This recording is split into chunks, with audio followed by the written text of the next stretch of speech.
Thank you for joining us on the Winning at Selling podcast. I'm Bill Hellkamp of Reach Development Systems, and with me is Professor Scott Plum of the Minnesota Sales Institute. We all know as salespeople, we ask more questions than deliver statements. But do we know the answers are truthful? Some say the first step in the sales process is defining the relationship and having a mutual exchange of information. So gather around as Bill and I discuss the sales process, part 4, Creating Rapport, that and much more on episode 464 of Winning at Selling podcast.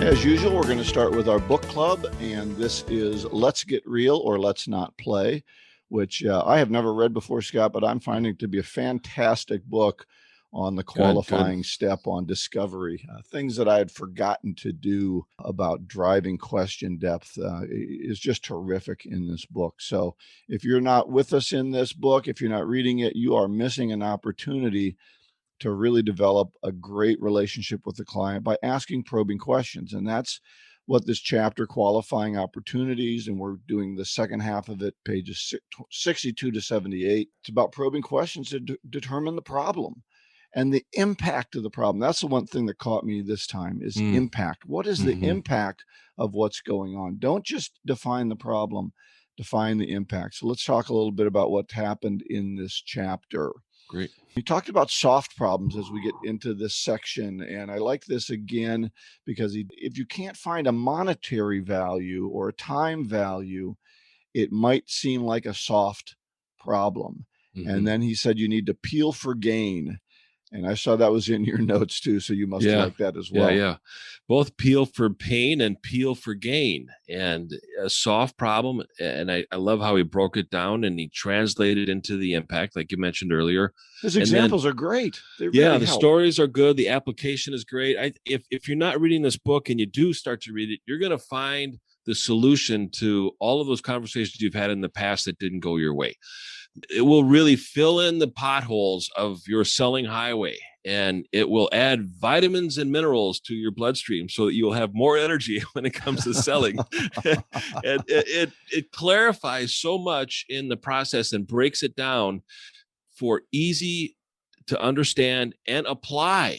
And I really love the checklists. Yeah. And this peel for gain, he said, you really got to drive toward finding the value, and you keep asking questions. And I thought it was very interesting in his observations of salespeople, and I've seen this as well, that when they get to the really hard question, the question that's going to give them the payoff, they give the customer an out, or they don't ask the question. And it's really a challenge because, as you said, salespeople want to be liked more than they want to engage, and we have to be careful of that. And here's where they're taking the prospect, is they're taking that prospect right to the point where they're getting frustrated, they're getting irritable. And like you said, Bill, it gets down to the fundamentals of traditional salespeople wanting to be liked. And they always are taught people like to do business with people that are like them, that they like whatever.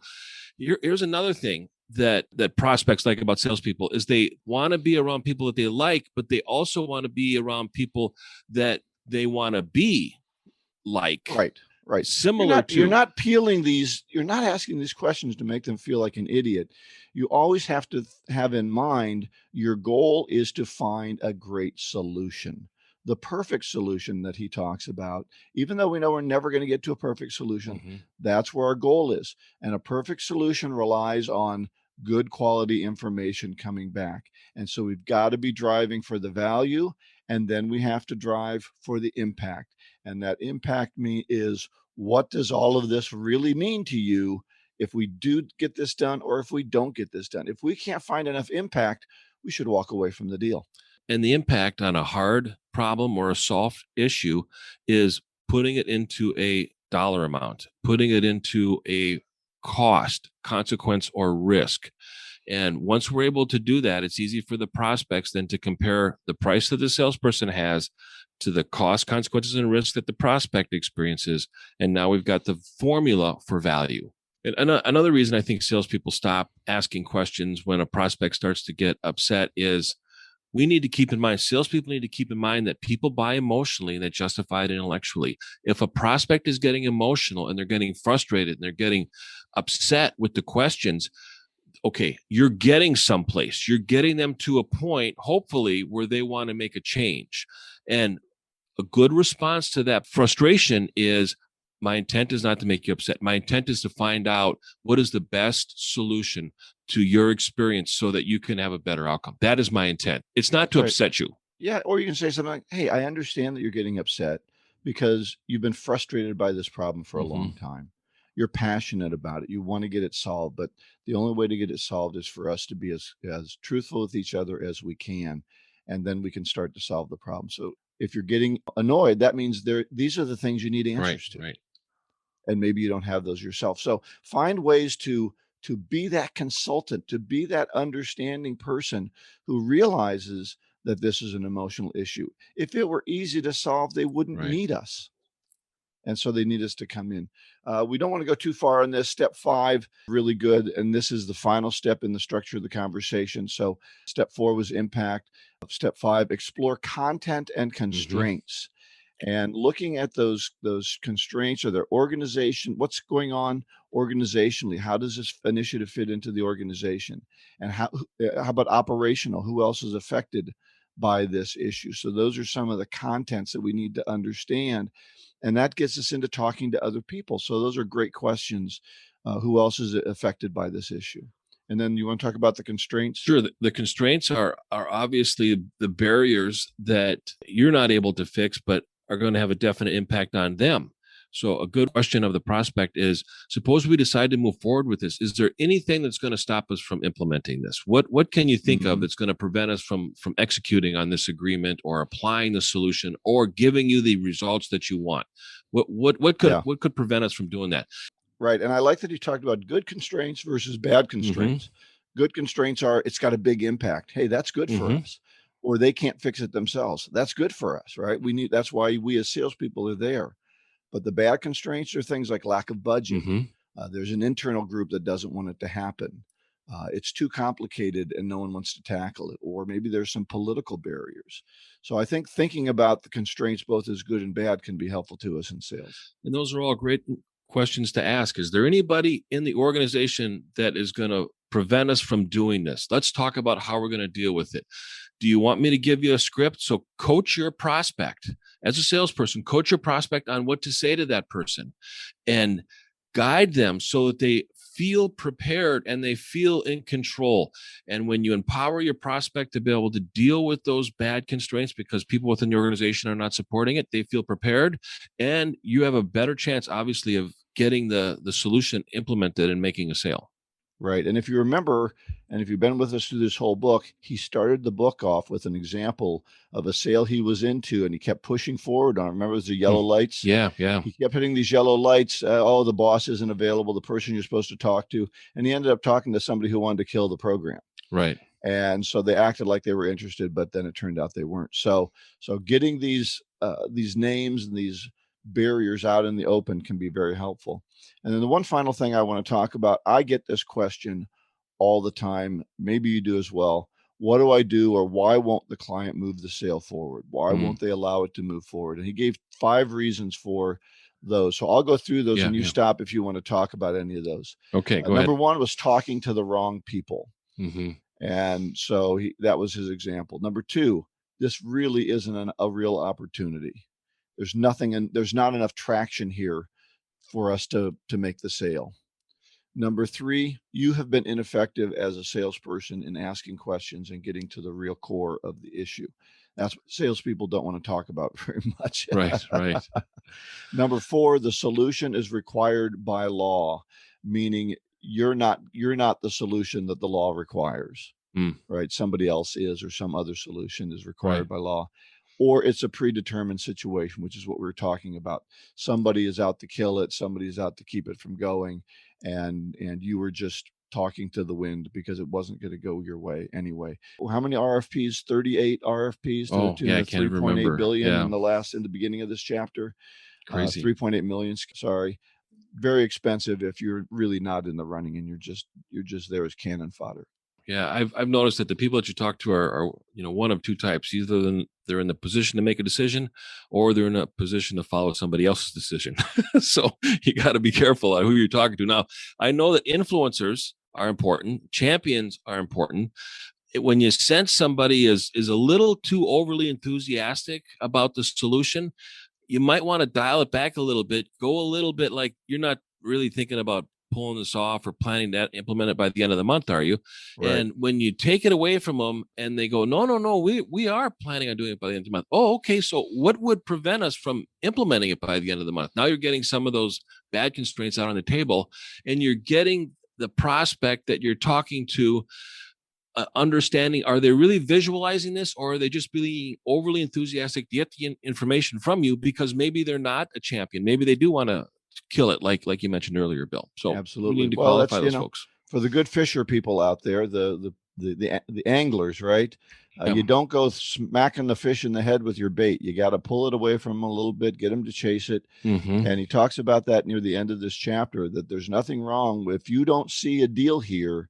There's nothing wrong with saying, you know what, I don't see enough value. We weren't able to create enough impact or value that maybe this isn't a big enough problem to deal with.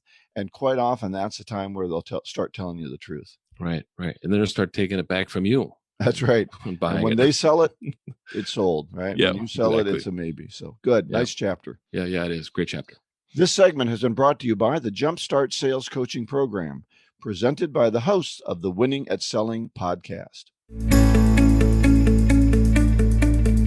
Every professional athlete has a coach, someone to assist and advise. Tiger Woods had 4 swing coaches so that he could stay at the top of his game. What would you like to improve or overcome in the next year? Perhaps as a salesperson, you want to be more productive with your prospecting, overcoming objections, or delivering more effective presentations. As a sales manager, you want to create a spark within your sales team with a new message, a refreshed approach to starting new conversations with prospects, or you are looking for market-ready strategies to increase revenue and shorten the sales cycle with your existing team. Or as a business leader, you want to transform the sales culture and your value proposition for the new marketplace. Whatever your reason, this is the perfect time to engage with an experienced sales coach. That is why your hosts of Winning at Selling podcast, Professor Scott Plum and Bill Hellkamp, have developed the Jumpstart Sales Coaching Program. Now you can receive personal coaching from the same sales professionals you enjoy on this podcast. It all starts with a discussion to give us insights into your specific goals, challenges, needs, and motivation. Go to winningatselling.com to contact Bill or Scott about the Jumpstart Sales Coaching Program. Do you believe you deserve better results? Now is the time to invest in yourself, your people, and your customers, and invest in your future.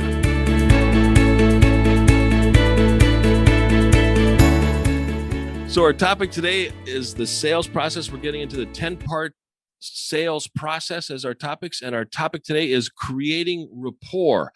And Bill, I'd just like to get your perspective as why is rapport so important in the conversation? Well, you talked about it a little bit earlier. I still do think people buy from people they like. Sure. So I do think that we want to find areas of common interest or areas of commonality as we try to break ice with people. But I think also when rapport is really there, they start to trust you and they start to build some confidence in what you're saying, and they're willing to be more truthful with you. So for me, everything that I do to create a relationship with it, which is rapport with them, is to get truthful answers from them so that I can be trusted and I can trust the answers that I'm getting from them. It just goes in line with our book, and the whole conversation of the book is having a mutual conversation. It's sharing information together and working with the prospect to get to the solution that they desire. And the solution is what we want to offer them. And if they think they're being sold, they're just going to be holding all their cards close to the vest, and they're not going to give us the information that we need. So if we don't create rapport, we're really going to get nowhere. It's really about control. I think prospects love to be in control, and when they don't share information, they're in control. And we're throwing spaghetti against the wall, seeing what sticks. And they have us on the run. And when we're on the run, we're not really focusing on the best solution. We're just giving them information. And they love information because the more information they have, the more options you give them to do something else besides buy from you. And it's right. And I do think part of the rapport that we create is giving little bits of information. When they ask a question, even though we want to really drive the conversation deeply, you can't just say, no, I'm not going to answer your question because I'm still asking you questions. Right. You have to give them a little bit. Sure. Yeah, we've worked with companies with similar problems. I don't want to go into too much detail because I don't know enough about you, but let me tell you a quick story about a company that I've worked with. You're always trying to not only create rapport, but also create an authenticity and a believability that allows them to give you the honest answer. Yeah. Some salespeople that I talk to when it comes to building rapport is they think that it's manipulative. They think that the salesperson is trying to manipulate the prospect. So in their head, the salespeople, they have a belief system that says, I can't really work on building trust rapport because that's manipulation. And I go, no, time out here. Let's get into the definition of manipulation. And the manipulation is you deceiving another person with misinformation for you to get 100% of the value and for them to get zero gain out of the conversation. That's manipulation. And none of you are doing that. Are you going to try and cheat them at the end? Well, then you're going to manipulate them. Right. Because you're trying to get the advantage over them. I'm not trying to get an advantage over them. I'm trying to get honest answers so that I can put together a program that's going to be effective, so that I can put together a package for them or a proposal that's going to make sense. Right. And this is a great example of how our belief system has a direct impact in our behavior. And our behavior is applying techniques that we've learned. If we've got a belief system that doesn't allow us to apply what we've learned, we need to figure out that belief system because it's really holding us back. Yeah, I've run into salespeople and sales managers who think salespeople are thieves. Yeah, right. And it's like, well, you're in the wrong business. Probably you're a thief. I find that most people project their own insecurities onto others. And if you think salespeople are cheats, you're probably a cheat yourself because you're always looking for people that are like you. And the other thing is that if you do think salespeople are cheating everybody they talk to, then you're in the wrong business. You better just go find something else to do. Yeah. I think the best technique that any salesperson can apply when it comes to building rapport is active listening. Intensively, being very, very deep, and extensively being very, very wide is applying that active listening. And the first step is to shut up and to stop talking, to follow a 4-statement, 1-question ratio, or to think about asking questions 70% of the time, giving statements 30% of the time. Listen for the truth. Listen for the intent behind the content. Why is a prospect sharing that information with you? Unsolicited. If you didn't ask for it, why are they sharing it with you? Why are they sharing it with you now? If they're asking you questions, think about, why are you asking me that question? Why are you asking me that question now? Listen for the intent behind the content. That requires 100% concentration and to really think about what the prospect is thinking with the words that they're saying. I think one of the simplest way to show that you're listening is to take notes. I can't tell you how often I see salespeople who think they're going to remember everything that happened and they think they're being rude taking notes. Taking notes shows that you really want to learn and are interested in what's going on. Having your questions prepared in advance shows that you thought about this. It doesn't mean you're going to have to run through all those questions in order and shut them up if they don't answer it right.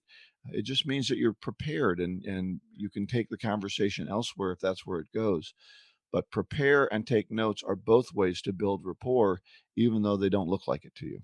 Right. And another technique I think that salespeople have to be very comfortable with is silence. Be okay with silence. And when you are silent and a prospect says something that is not a question and you are silent and they keep talking, you've created rapport.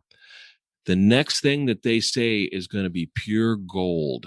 And when they start talking more and you're not asking them questions and they start sharing information and you're taking notes, like Bill said, and you're nodding your head and you're like, tell me more. And what does that mean? And what happened next? And how does that affect you? That's exactly the same things that were going into my mind. Yeah. What are the short questions that keep them talking? Really? How is that? Right. Tell me more. What did you do then? Right? All those are meant to elicit more conversation rather than, well, let me tell you what I did when that happened, Mm-hmm. which then shuts them down from talking. So Yeah. don't be talking about your own company when they're talking about theirs, unless they ask you a specific question about, and how would you do that? Or how have you worked with companies like us before? If they're talking about their issue, I call it making sounds. Yeah, yeah. Right. Right. And keep them talking. Right. I use the analogy, throw another log on the fire. Just give them more energy and just keep that fire going. Just throw another log on, and you say, yeah. And then what happened? Who else experienced that here? Yeah. I think ways to rapport and trust kind of go together. I think there's other things that we do in order to build trust a little at a time. Look at it as a ladder, right? We're trying to climb this ladder of trust together. We talked about small talk and areas of common interest. Some other things, do you follow through when you say you're going to do something?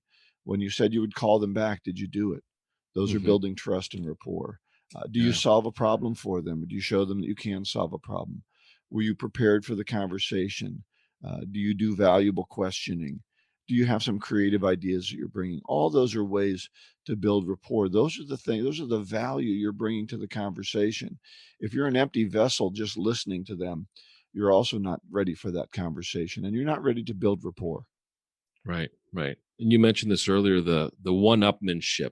So sometimes salespeople want to one-up their prospect and tell them a bigger, better story, and we want to one-up them. Don't get tempted to do that. Don't get into unnecessary clarification on correcting them when they're sharing information. Those are just techniques that can really shut a person down when it comes to not sharing information. So I want to get into some of the fears that the prospects fear. Oh, good. When we get into salespeople, the number one fear that a prospect has, and this is the reason why building rapport is so important, is the number one fear that they have is being hustled, being taken advantage of, losing control in the sales process going forward. And when we have rapport, we've got mutual control. They have the fear of the unknown. They don't know what's happening. You've been through it more than once, so you know exactly what process you're going to take them on when it comes to implementing a solution. Uncertain about the outcome. They don't know if this is, they're thinking there's a less than 100% that this is the perfect solution. So the outcome may be uncertain, and they might have doubt in the solution. Well, I think, hold on, I want to go back to uncertain about the outcome, because I think that's really crucial. There's a point at which they buy, and they're going to turn over the trust of their company at some level to you. For you and I, they turn over their sales staff to us to be trained, and they're assuming we're going to train them in the right way. But there's still that fear. Are they going to train them in a way that I can work with them effectively? Are they going to tell them things that are helpful? If you're selling a product or service, is this product or service really going to do exactly what I need it to do? So they're always uncertain about that outcome until, and that's some of the things we're trying to do in rapport, is get them to overcome that fear and have that level of trust with us. Yeah. Another couple of fears is they have a fear of paying too much. Did they really shop around and find the best value? Is this the best value? If that doubt is there, they're going to be a little hesitant on sharing information and less committal to you if they fear like they're paying too much. And then the last one is diminishing the respect within the organization from a decision that they made, or a decision to their customers. If you're going B2B, and you end up, let's say, selling a phone system to a business, and then the phone system doesn't work well with the business's customers, then that business is going to get a little heat from it. You're not, because the customers have no idea where they got the phone system. So it goes back to the old saying, nobody got fired for buying IBM. Right? Yeah. So there was a point at which we said, let's go for the safe deal rather than the best deal. And that's that personality is concerned about their diminished respect. And as I looked at these, the same people aren't concerned about the same things, right? Some people are going to be concerned about being hustled. Other people are going to be concerned about paying too much. Some people don't care about paying, too much. They don't think. So you have to kind of read that person and try and find out what what is their hang up, what's their concern. So then you can build trust and rapport in that particular area. Yeah. Bill, what are some of the other areas that you want to cover when it comes to building rapport and trust? Well, I think really it's your attitude is probably the biggest thing going in. It's where we started when you talked about people that don't want to manipulate. If you're the type that manipulates people, you're going to be seen through eventually. You're going to, if you're the person who sells them the wrong thing, but you made a deal, you're going to be, that rapport is going to be broken down. You're not going to get that customer forever. I'm always looking at the attitude that not only do I want to develop this customer, sell this deal, I want the deal to be really good for them. I want them to achieve, I want them to thrive because of the work we've done together. And that's really the attitude you need to go into. Another attitude other than I'm trying to find, back to the book we're using, trying to find the perfect solution together, and I'll walk away if we don't have it. If you don't have that attitude, you're going to be out to cheat people, and you'll be seen through. Yeah, I want to add one more thing, and it's linking back to the book. And when we get into tough questions with the prospect and they start getting frustrated, and we continue with another question, that builds rapport. And the book mentioned that is when we continue forward and we're not frazzled by the prospect getting upset or frustrated, and we continue forward being empathetic in our tone, and we're asking tough questions, they're feeling safe, because when they're frustrated, they're vulnerable. And when they're vulnerable, they're emotional. And if they can feel safe in an emotional state with us managing the conversation to taking them to a place that they want to go that is outside their comfort zone, we have built trust and rapport in doing that. Yeah, great way to finish off that topic. So I do have a 2-minute selling tip video, number 32, Be Yourself, which kind of goes to that attitude thing. So be yourself. We'll link to that at winningatselling.com. This segment of Winning at Selling podcast has been brought to you by The Art of Prospecting, your guide to getting in the door, by Steve Kloida. Steve Kloida was known internationally for increasing salespeople's ability to make solid appointments with qualified prospects. You too can learn this essential skill by ordering a copy of his superb book, The Art of Prospecting, your guide to getting in the door. In this book, Steve shares the top strategies and tactics he has developed, implemented, and personally tested with more than 1 million sales and prospecting calls. You can get his book on the website, theprospectingexpert.com. In addition, check out his other great online resources. Instant Sales Coaching, which will guide you through 5 online success modules. A guided prospecting process entitled Call Reluctance Transformer. And the Magnetic Selling Strategies Workbook, a detailed step-by-step guide to increasing your sales. Get any of these valuable resources at theprospectingexpert.com. We'll wrap up today with our golden nugget. This is from Stuart Stafford. I don't even know who Stuart Stafford is. Sorry. No, that's right. I like this. Don't just wish someone a good day. Do something to make it better for them. I really believe in action rather than good intentions. Good intentions don't mean a thing. Don't wear your ribbon, telling me how you are so concerned about Bill, it. Save it for group. Do something about it. So do something to make it better for them. Don't just wish something was going to happen. I think a lot of a salesperson's reputation is on what they do and not necessarily say. I mean, it's a combination of both, but our reputation is so important. And well, we say things, and then they look to see if we're going to do those, and that builds rapport. Yeah. I love working with a client that says something and then follows up with it that day. And I'm like, oh my, this is great. I mean, we're going to be really engaged. And now I got to step up my game too, because if a client takes a couple of days to send something back to me, I'm like, well, maybe that's what they thought. That's how important they think it is. Absolutely. And then I'm relaxed too, but I love working with a client that steps up the game. And Tom Wininger, my friend Tom Wininger said, you never become a good tennis player hitting the ball up against the garage door. You become a great tennis player by playing with somebody that hits the ball back a little harder. And when we have a mentor that hits the ball back a little harder, we end up becoming a lot better. Absolutely.